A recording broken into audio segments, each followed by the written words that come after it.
Good evening everybody. आज की शाम की सभी को नमस्ते। तो आज की इस गणित की क्लास में हम आपको बताएंगे गुणनखंड कैसे ज्ञात किया जाता है। आपको बहुपद दिया जाएगा और क्वेश्चन पेपर में आपसे पूछा जाएगा कि गुणनखंड बताइए। तो ये क्वेश्चन आपका 1 नंबर या 2 नंबर का 100% बोर्ड एग्ज़ाम में पूछा ही जाता है।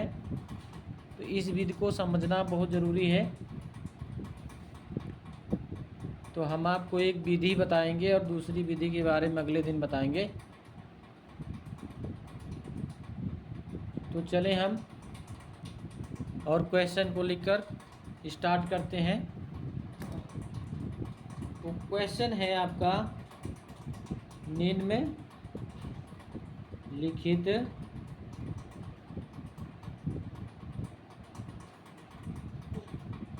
के गुणनखंड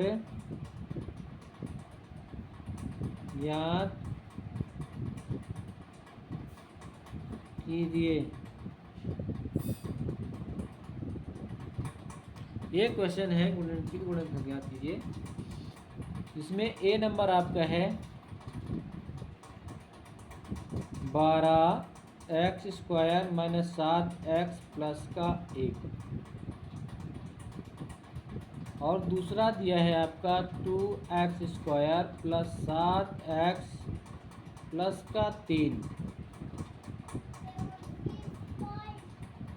सी नंबर दिया है 6x² प्लस 5x माइनस का 6 और डी नंबर दिया है आपका 3x² माइनस x माइनस का 4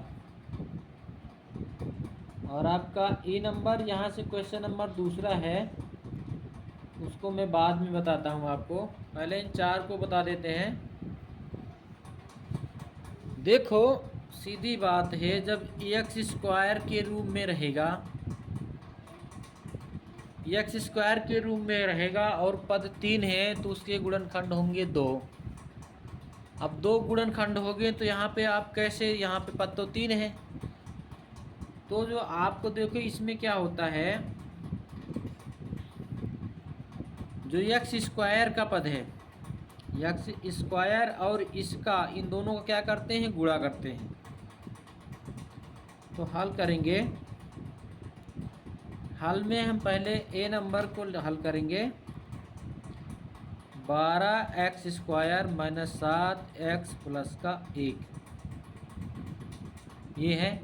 इसके गुणनखंड ज्ञात करना है तो यानी खंड में पहले जो भी पद है, बहुपद है, उसको खंड में विभाजित करो और उसके बाद इसमें एक कॉमन लेना है। कॉमन लेने के बाद वो आप 2 भागों में टूट जाएगा, 2 में टूटेगा, 3 में टूटेगा, जितना बड़ा पद होगा उस हिसाब से वो टूटेगा। सीधी बात है।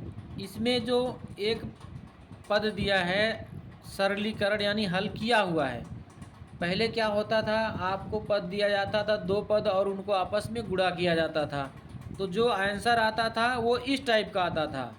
अभी यहाँ पे उल्टा हो गया, आपको आंसर दिया है, आपको उनको गुणा के रूप में लिखना है। यानी गुणनखंड का मतलब जो दिया गया बहुपद है उसको गुणा के रूप में लिखना है। यानी एक, जैसे 2 दूना 4 होता है, 2 तिहाई 6 होता है, या 2 तिहाई 6 चौक 24, तो ऐसे में इसको लिखना है। आपको इतना काम करना है। गुणनखंड का मतलब यह हुआ, दिया गया पद को गुणा के रूप में लिख देना है। तो लिखते हैं हम आगे। देखो 12, तो क्या करेंगे, इसमें जिसकी घात 0 है, अगर द्विघात बहुपद है यानी जिसमें बहुपद घात सबसे ज़्यादा कितना 2 है, उसकी बात है। 2 घात बहुपद में इसका और इसका यानी 0 वाली घात का और इसका, इनका आपस में क्या करेंगे हम, गुणा। अभी एक रफली काम साइड में मैं कर रहा हूँ।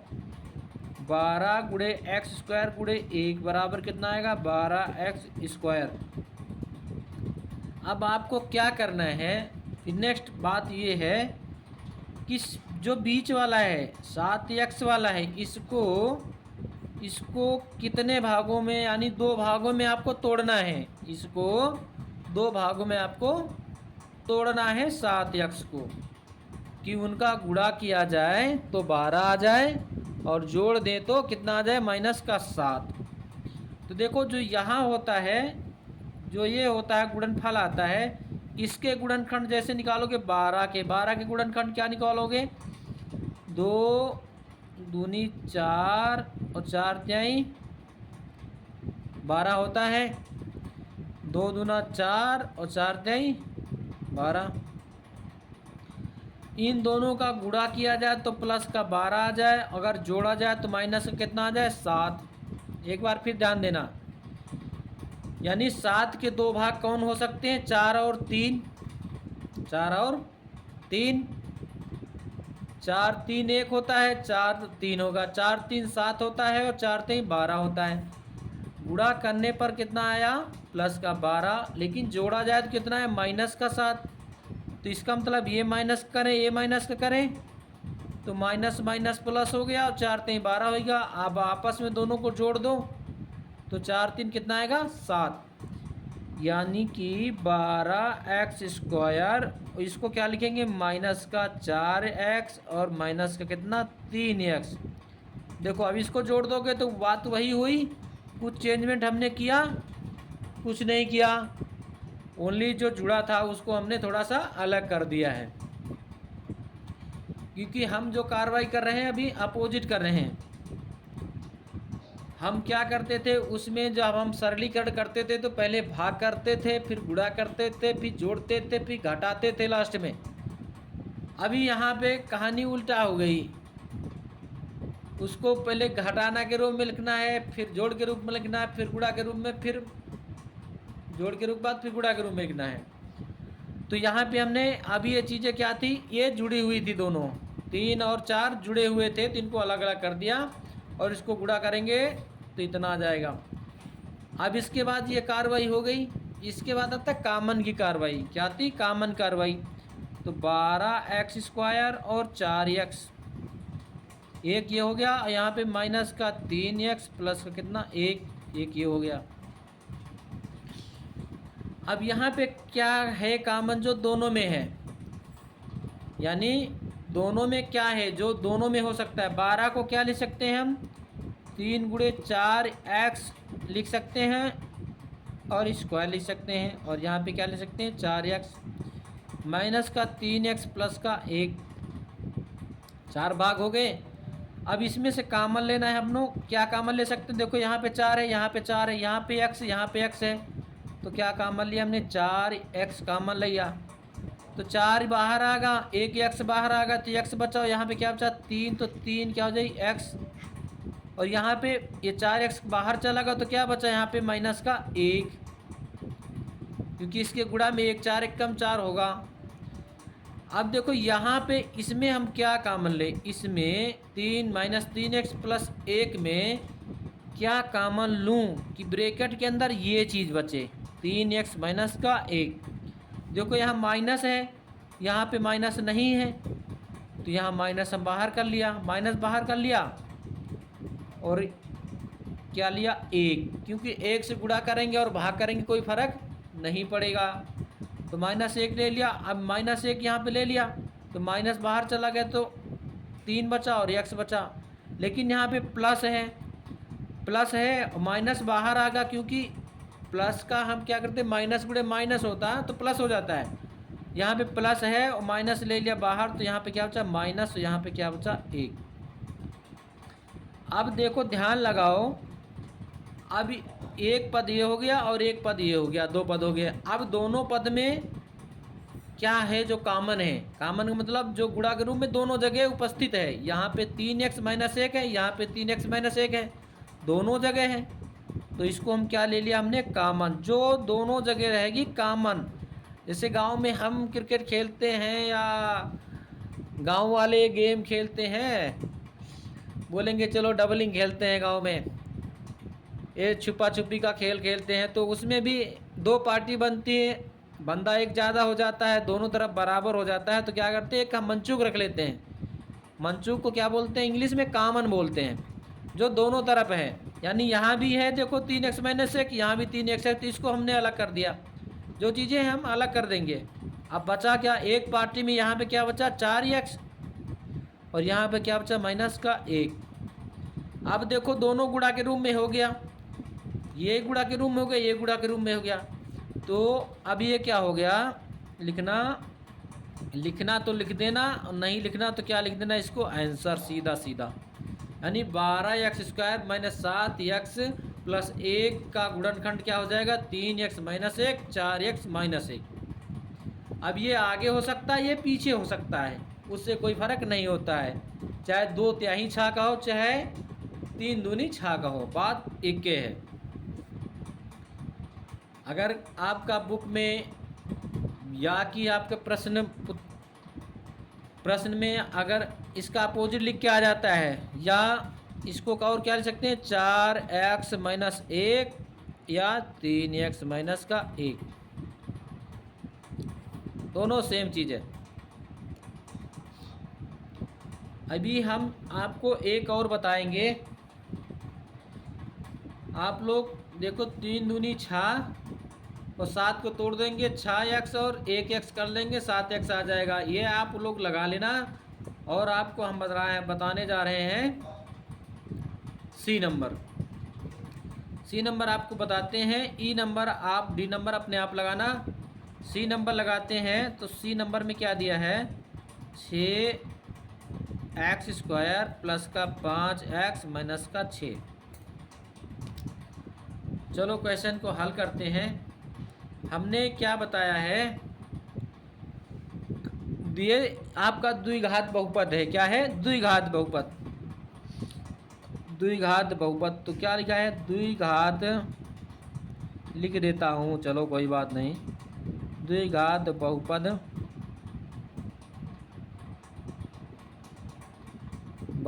में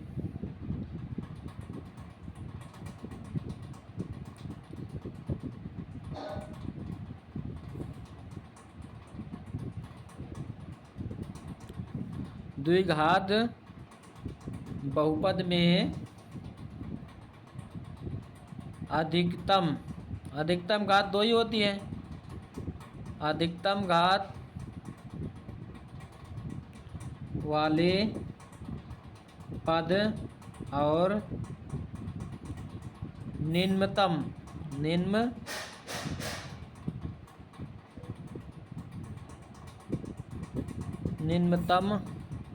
घात वाले पद का आपस में गुणा करते हैं। आपस में गुणा करते हैं, यानी कि इसकी घात यहाँ पे देखो, अगर यहाँ पे x घात 0 लिख देंगे तो कोई फर्क पड़ेगा। x घात 0 का मान कितना होता है, 1 होता है। तो इसका गुणा इससे करेंगे तो यानी कि क्या आएगा आंसर आपका, 6x² + 5x - 6। अब 6 में यहाँ पे साइड में लिखना 6x² और गुणे कितना -6, तो 6 कितना आ जाए 36, है ना। 6 जा 36, किसका, माइनस के, माइनस का, ये प्लस का है, तो माइनस का आ गया। और क्या है, x²। अब दिमाग ये आपको लगाना है कि जो ये 5 है, 5 को ऐसे 2 भागों में बांटो कि जब उनको हम आपस में जोड़ दें तो कितना आए, 5x। 5x को 2 भागों में ऐसा तोड़ना है कि उनको जब जोड़ा जाए तो कितना आए, 5x, या जोड़े या घटाया जाए, और जब उनको आपस में गुणा किया जाए तो कितना है, 36x। कितना है, 36x, यानी 36 x²। 6 गुणे 6 36 x²। तो इसको तोड़ना है तो देखो अब सीधा है, आपको गुणनखंड समझ में नहीं आता तो 36 को गुणनखंड ज्ञात करो। 36 बराबर क्या हो सकता है भाई, 2 गुणे 18, 1 तो यह 36 होगा। फिर 4 गुणे 9, 1 या 36 होगा, और 12 गुणे 3 1 या 36 होगा। अभी तीनों में से एक ही होगा आपका। कैसे? देखो 9 में से 4 घटा तो कितना बचेगा? 5। माइनस का आना चाहिए, तो एक माइनस का होगा, एक किसका होगा? प्लस का होगा। अब यहाँ पे आपको जोड़ यानी जोड़ घटा के प्लस का 5 लाना है। तो जिसका लाना है, देखो यहाँ पे जिसका लाना है इन दो गुणनखंडों में, उसको क्या है, जिस चिन्ह का लाना है उसको बड़ा रखो, और जिसको बाकी दूसरे को माइनस कर दो। यहाँ पे देखो, यहाँ पे प्लस कर दिया 9 को, 9 में 4 घटा दिया 5 आ गया, और इसको गुणा कर दिया 9 चौक 36 माइनस 36 आ गया यहाँ पे। तो अब यहाँ पे हम रखेंगे क्या करेंगे? रखेंगे 6x² प्लस का 9x माइनस का 4x माइनस का 6। चलो अभी क्या रहे, हमने इसको तोड़ दिया, यानी जो जुड़ा था उसको हमने तोड़ दिया। अब तोड़ दिया तो अब क्या करेंगे? इसको कॉमन लेंगे। क्या करेंगे? कॉमन लेंगे। कॉमन लेंगे तो क्या हो जाएगा? देखो इसमें क्या है और इसमें क्या है। कॉमन का मतलब जो चीज़ दोनों जगह मिले। अभी यहाँ पे आपको समझ में इतनी जल्दी नहीं आएगा, इसको एक स्टेप में और आगे लेता हूँ। 6 को क्या ले सकते हैं? 2, और क्या ले सकते हैं? गुणे 3। x² रखता हूँ अभी, इतना तो समझ में आ रहा होगा। 3 को क्या, 9 को क्या ले सकते हैं? 3 गुणे 3x लिख सकते हैं। 3 त्रिका 9 माइनस 4, 4 को क्या ले सकते हैं? 2 गुणे 2x, 2 दूना 4। यहाँ पे 6 को क्या ले सकते हैं? 2 और गुणे 3। कोई चेंजमेंट नहीं, उसी में हमने परिवर्तन किया है। आपको भी ऐसा ही करना है। तो देखो इसमें अभी क्या लेना है? कॉमन। कॉमन मतलब जो चीज़ दोनों जगह मिले। यहाँ पे देखो 3x, यहाँ पे 3x, तो हमने क्या कॉमन ले लिया? 3x। जो कॉमन लिया वो अंदर नहीं रहेगा, बाहर आ गया। तो यहाँ पे क्या बचा? 2 और क्या बचा? x, क्योंकि एक x हमने लिया कॉमन, लेकिन एक x यहाँ पे है मौजूद। फिर उसके बाद देखो यहाँ पे 3x कॉमन ले क्या बचा? प्लस का 3। यहाँ पे देखो, यहाँ में अभी ऐसा इन दोनों में से ऐसा कॉमन लेना है कि इसके अंदर क्या है? 2x प्लस का 3। तो ये दोनों जगह तो माइनस है, तो एक बार माइनस ले लो कॉमन, तो दोनों जगह क्या हो जाएगा? प्लस। फिर उसके बाद देखो क्या बचाना है आपको? 2x बचाना है। क्या बचाना है? 2x। तो ये 2x बचाना है, तो इसको नहीं लेना हो, क्या ले लेना है? 2 ले लिया, तो यहाँ क्या बचा? 2x। और यहाँ पे क्या बचेगा? 2 कॉमन हो गया, माइनस का 2 कॉमन हो गया, तो प्लस का कितना बचेगा? 3। अब इस पूरे में से देखो क्या कॉमन है? 2x प्लस 3 यहाँ पे है, 2x प्लस 3 यहाँ पर है। तो अब 2x प्लस 3 का कॉमन ले लेंगे हम, और क्या बचेगा? 3x माइनस का 2। ये क्या हो गए? सी के, यानी जो सी वाला क्वेश्चन था आपका, इसका क्या होगा? ये आंसर। अभी यहाँ तक समझने में आपको कोई प्रॉब्लम आई हो तो कमेंट करके बता देना। और यदि गांव के लोगों के लिए है, अगर गांव के लोग बच्चे समझ नहीं आते हैं तो हम उनके गांव की भाषा में भी बता देंगे, लेकिन कमेंट करने के बाद ही बताएंगे, क्योंकि हमें पता चले किसको समझ में नहीं आ रहा है। खासकर हमारे गांव के लिए हम ये वीडियो मैक्सिमम बना रहे हैं, तो प्लीज़ कमेंट करके बता देना। ओके, धन्यवाद। और ये आपका जो डी वाला ऑप्शन है इसको लगा देना। इसका 4 3 12 होगा, और 4 में से 3 घटा देंगे, 1 बचेगा। तो ये इसका यही है, 4 और 3 होगा। यहाँ पे इसको इजी है, इसको लगा देना। ये आपका होमवर्क हो गया, और ये आपका होमवर्क हो गया। 2 होमवर्क हो गए, आप लोग ज़रूर लगा लेना। ये क्वेश्चन आपको हाई स्कूल में भी मिलेगा, इंटर में मिलेगा, और इससे आपका एक क्वेश्चन आना ही आना है। 1 नंबर आपका 70 में से 1 नंबर आपका हो गया कंप्लीट। यहाँ पे जिसको समझ में नहीं आया पक्का पूछ लेना। 70 में से 1 नंबर आपका 100% कंप्लीट है ये। ओके, धन्यवाद। अगली क्लास में हम अगले टाइप के क्वेश्चन के साथ मिलेंगे। धन्यवाद।